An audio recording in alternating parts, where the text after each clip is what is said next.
I do Okay. joy. Oh, yeah. That's what I do. I do joy. You do joy, and thank you so much for this because it is so much fun. And Adam, I mean, nobody does musicals like you. Where does your love for musical theater come from? It's in my DNA. You know, I was actually raised. My parents. I'm a teleholic, and I'm a movie freak, and my parents literally raised me in front of musicals, and so it was my favorite thing. And then when I got out of school, that's what I was. I was a chorus boy, and so musical theater was like my life. So it just sort of feels organic and natural to me. It's the happiest kind of that I am when I'm making a movie is when I'm getting to shoot musical numbers and dancing and singing and all that. So Well, as we know, I mean, there's so many amazing Broadway shows. How on earth do you choose? What was it about Rock of Ages? You went, okay, this is it. the audience reaction. I'd never seen anything like it in my life. You know, I've seen billions of Broadway shows, and when I saw how the audience reacted, you know, and straight guys like freaking out at a Broadway musical, you know, so it hits everybody, and I wanted to be a part of that experience. Now, was there ever a consideration before you started? Was like, well, should I take the Broadway cast? Should I take Constantine? Make him, put him in the film? Was there any of that? No, it was the same thing that happened with Hairspray, where I wanted it to be its own animal. You know, I had a great conversation before I made Hairspray with John Waters, where he said you have to do your own individual thing.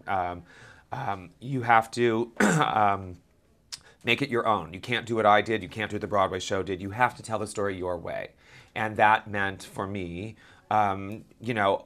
On top of which, by the way, the studio wouldn't have greenlit it with that. It's it's at a certain budget level, and Warner Brothers wanted movie stars, and so I was down with that.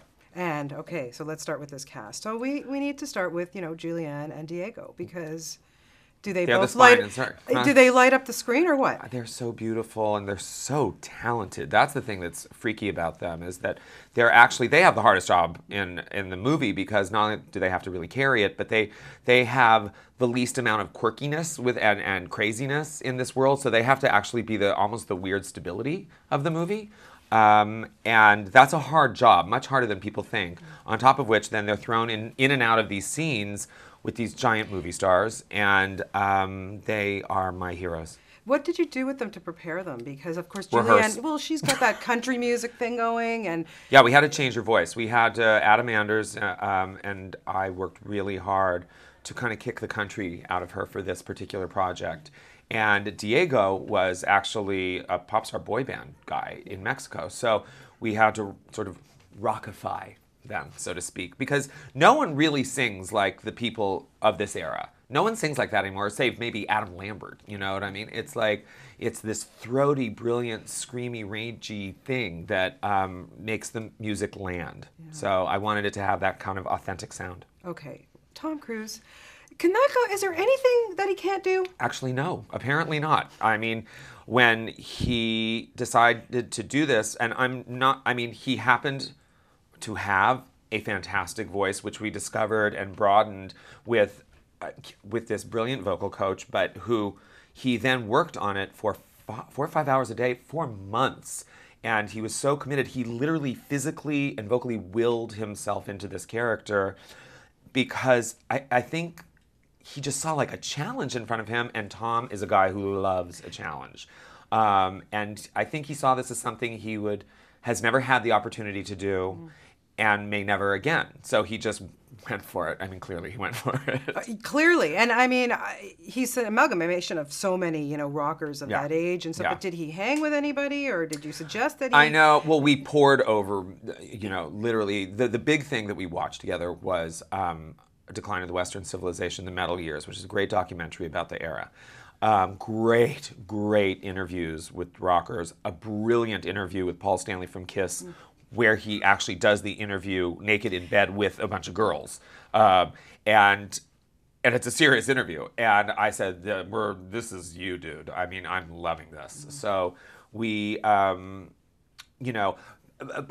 yeah, it is a mashup of people. But like, here's the great thing. When we started, I said your starting point is the song "Dead or Alive," because you, who know what it is to be famous, who knows what it is to be surrounded by people all the time. I want you to, even though you have girls, a baboon, bodyguards, managers, all of these around you, unendingly. You are never alone. I still want you to see yourself in your deluded way as this lonely cowboy walking through the desert, and so take the lyrics of Dead or Alive, knowing what it is to have people biting at you and wanting things, but you're just alone. And he laughed, and that's where he started, and I think he did pretty freaking great. He certainly did. My God, everybody. Even Russell Brand. Yeah. Who knew he could sing? Get him to the Greek. He sings and Get him to the Greek. But so I knew. Oh, to sing. Yeah. Yeah, really. Okay, baboon. Discuss. Seriously, Adam? Yeah. Michael Jackson had Bubbles. Stacey Jacks can have Hey Man. That's my feeling. Any mishaps with that baboon?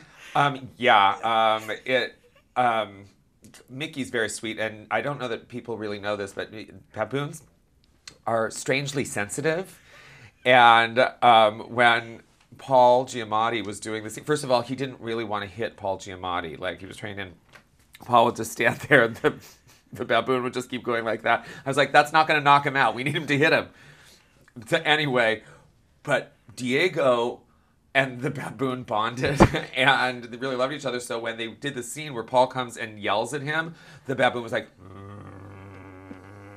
and he did not like Paul yelling at him. And Paul just looked and goes, man, I don't know if this is going to go well. I was like, yeah, I don't want the monkey biting his face off. So no, I don't think insurance covers that. No. Yeah. Coolest, there's so many great scenes, but the absolute coolest moment for you, which scene? Well, I think a moment, I had a lot of expectations for the cast because I wouldn't have hired them if I didn't expect the most of them. But sort of the revelation scene for me was the first day that Tom shot. He literally, all day we shot Pour Some Sugar on Me, which was a brilliant way for him to start because he got to live the rock star experience in front of those hundreds and hundreds of extras, all screaming, freaking out.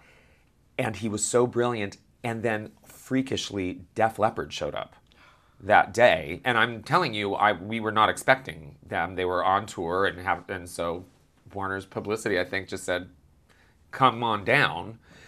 And so then there's Tom Cruise performing "Pour Some Sugar on Me," looking like he does, doing it as well as he does. Def Leppard's there, going, "Oh my God, he's fantastic," and I'm just thinking, "Oh my God, this might work." It was great. And it did. Adam, what is the craziest thing you've done for the love of music? Craziest thing I've done for the love of music. Oh, excuse me. Or most memorable?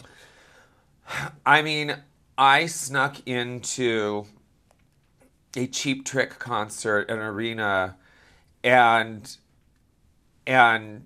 I don't know, but I mean, I don't know if you know, I grew up around music, and I grew up in the music industry, and so there wasn't a lot of crazy things. I sort of had access, like, I remember being a kid and like Sister Sledge and Rick James were at dinner at my house, and Linda Carter, who was Wonder Woman at the time, was there. I mean, I just have all these crazy, crazy memories, so I didn't have to do anything for the love of music. I just lived.